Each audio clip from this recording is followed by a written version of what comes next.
Hi, everyone. Welcome to the SoFlo Real Estate Show. Ask Athena and Julie anything. Today, we're going to deep dive into a very, very important topic that everybody has been asking us about, and that's home prices.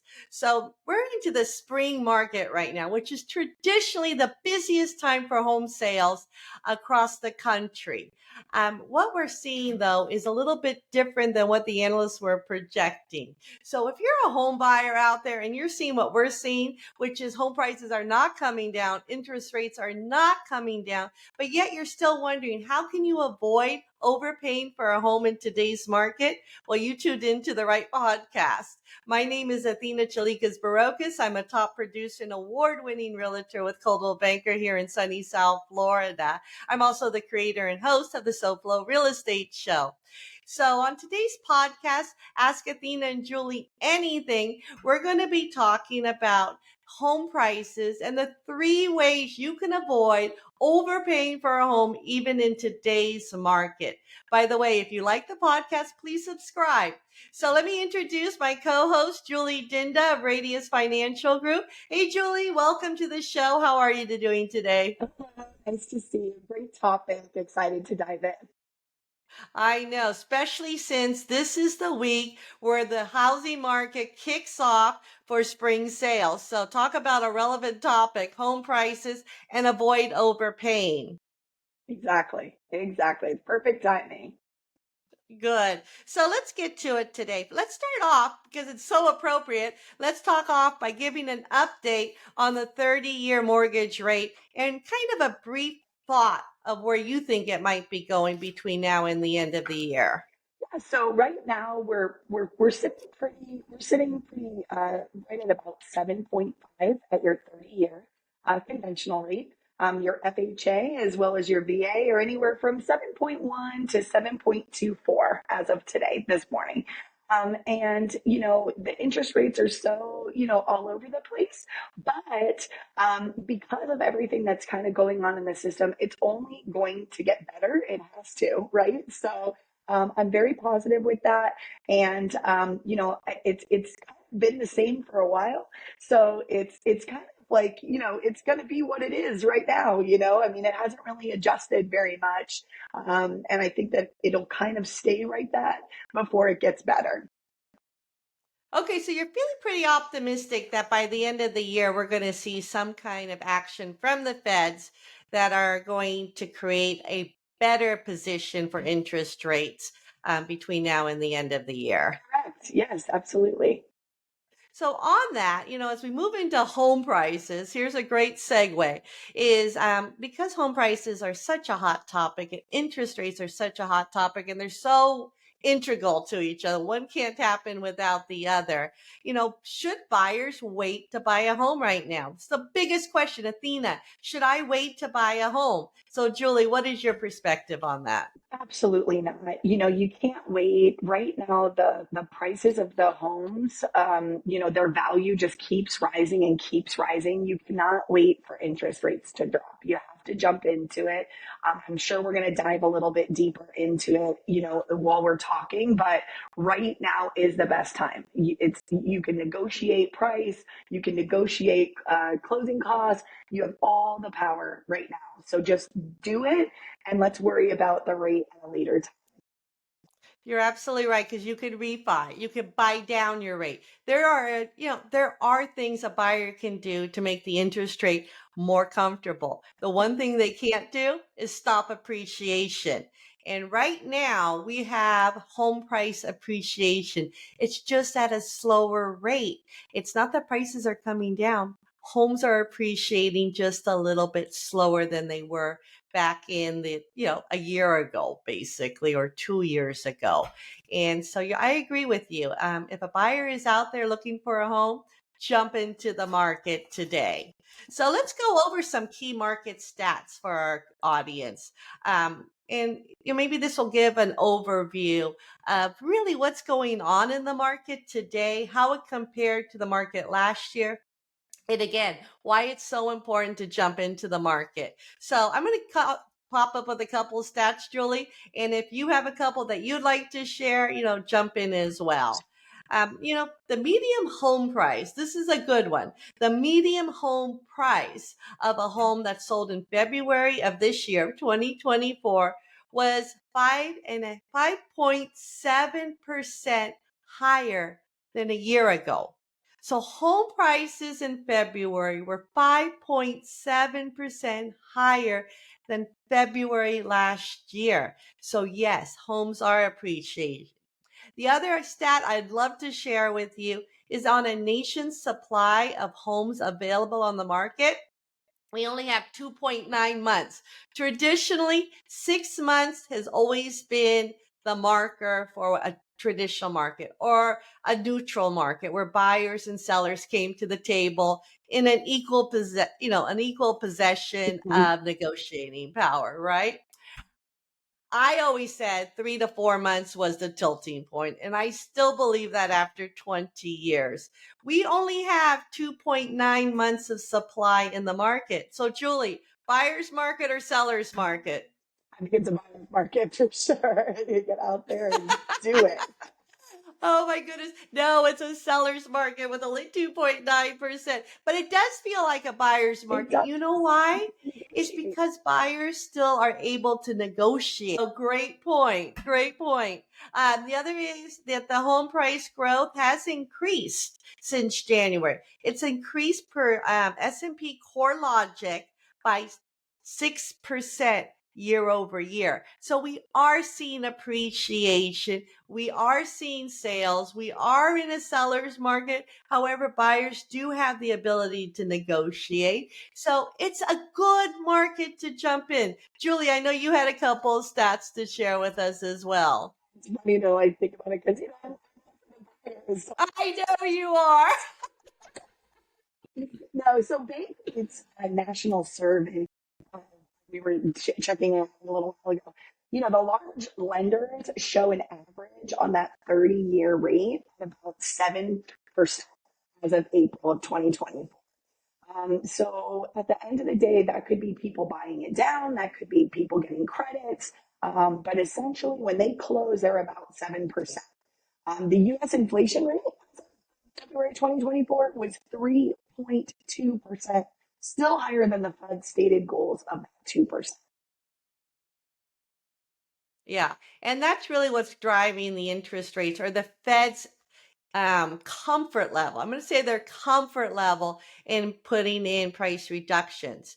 Um, you know, Prices are going to stay up because we have low inventory and we have high demand. Those are the key ingredients for price equilibrium. Price is going to fall depending on supply and demand. The other thing we want to talk about is rates. You mentioned rates, 7% for the average right now.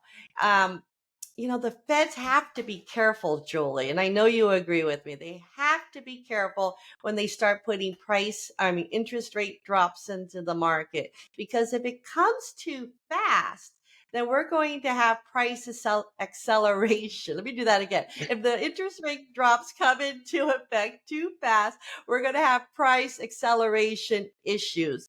And what we mean by that is overpricing, multiple offers, waivers of inspections, which is the worst thing can happen, Yeah. and a lot of money coming into the market too fast. So, Julie, how do you feel about price drops from the Fed, and how do you feel that those should be implemented over time?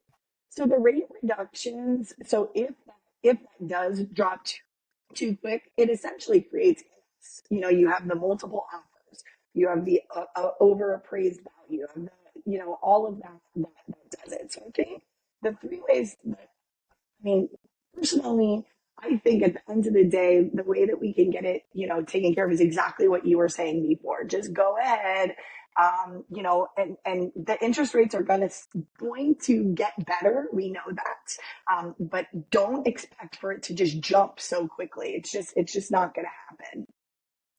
I agree. The feds don't want that. They don't want what they saw back in the unicorn years. Exactly. And, that's just going to turn the cycle on inflation again. So they're being very cautious. And I think they need to be very cautious. Do absolutely. So let's get into the 3 ways a buyer can avoid overpaying for a home in today's market. This is one of the number one concerns, Jill. You hear it from your clients. I hear it from my clients. Athena, we want to buy a home, but we don't want to pay over what the market is supposed to be. And of course, you and I, with over 20 years of experience in this industry, Julie, know that you're never overpaid for a home. You're paying what the market is suggesting you pay for a home. But there are 3 things every buyer can do during every transaction to minimize that feeling of overpaying for a home. So let's talk about the first one, the initial offer price. This is the price where the buyer and the seller come together with the best information to determine what price they would like to move forward with in purchasing the home. This is never the final price, but this is the offer price, and that's why we call it an offer price. You know, Julie, every market is different, every home is different, every buyer strategy is different. So you can have 2 buyers looking at the same home and have 2 very different outcomes. Correct. Yeah, and I think that the second would be your inspection. So that Mm, is essentially your credit towards your closing costs. You can get, I mean, at the end of the day, the inspections, what's great about them is that it helps you to really get the true value of the house. If there's an issue with the roof, you can get a credit towards your closing costs. If you feel like there's some sort of mold, that would be something that would be like your health and your safety. Poly a leak in the toilet. You can have plumbing issues. You can have all of these different things, which essentially go back to the initial offer price, which is what affects the value of the house. If you put all this work into it, you can ask for those credit cards, credit uh, towards those closing costs, which are very, very helpful. Um, yeah. yeah, I'm sorry. No, I was going to mention, I was going to piggyback on that one. This is a piece where, buyers will go, hey, I want to get, $30,000. It's about the health and safety of the home. And we always negotiate as a realtor. The lender is always willing to look at the credit of closing costs. And it really goes back to how do you make up for your initial price and then the repairs you have to do. So those immediate repairs are reflected in closing costs via the inspection. So Julie, I agree with you 100%. Health and safety and protecting the home buyer through the process so they're not overpaying for a home. Absolutely. And The then your third would be the appraisal. So the appraisal itself, all buyers should order an appraisal. Essentially, how it's conducted is a third party will come into the property, take a look at it, look at the home values of other homes in the area, come up with a fair market price. Essentially, is it's essentially used for us as a lender to make sure that you're not overpaying for a property and you're not buying a property for more than the house itself is worth. So we need to figure out, is it over appraised value? Is it at appraised value? Or in rare situations, it could be under appraised value. And in situations like that, you need a great real estate agent like Athena that will go back to the seller and say, hey, we've done a third party appraisal. We've looked at this, and this. These are our issues. You have, a house that's right down the street, same build and everything has just sold for $50,000 less. Can you give me something that shows value that I can bring back to that appraiser that explains why you're charging 50,000 more? And if they can't, then that's when you would negotiate and go back to that one that Athena was talking about. Yeah, appraised value is key, whether you're a cash buyer or a finance buyer. If you don't want to overpay, an appraisal is great. And when we see an appraisal come back above the offer price, we love it. We all love it because the buyer has built, right? The buyer has built in equity. You don't give this to the seller. You get to keep it as a buyer. When the property comes in at value, meaning at the offer price, you have the confidence then to move forward with your purchase, knowing that you're buying the property at fair market value. When it comes in under appraised value, we negotiate. And if you don't like what the terms are after we negotiate, we take your money, your deposit, and we go look for a new home. But those are the three ways that a buyer in today's market with continued appreciation, with higher than desirable interest rates today, can ensure themselves that they're not overpaying for a home. So let's recap. We have your initial offer, we have inspections, and we have appraisal. Those three ways of ensuring that you are not overpaying for a home should provide you some comfort that moving forward in today's market is a good thing. Julie, some last words of wisdom for our audience out there in today's topic of home prices. You never know what's out there until you get out and start looking. Go get a pre-approval, see where you're at with your interest rate because everything's different. You might have extremely wonderful credit. You have 20% that you can put down, and you'd be surprised that your interest rate might be at that 7%, low 6.5% rate when it's all said and done. And when we can move a little money around and buy down the rate, it actually would surprise you to know that, hey, you know what? I really can do this. I'm paying this much for rent. Now I can pay this much to own it. Maybe later in the next couple of years, I decide to refinance and redo the kitchen, but you never know until you get out there and start looking. And with Athena, you go out, you check out the properties, you see, hey, this is something manageable for us. So let's go back to Julie, see where we're at, and you never know what you can get until you go out and take that step and take the step and go. That's what I would suggest. And I love that because you're absolutely right. Every house is different, every buyer's different, every situation is different. So, if you would like more information on home prices, on some strategies that we can come up with, reach out to Julie Dinda of Radius Financial Group, reach out to myself. We are here to help you. So, again, remember to subscribe.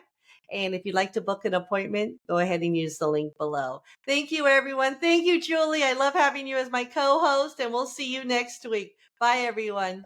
Okay.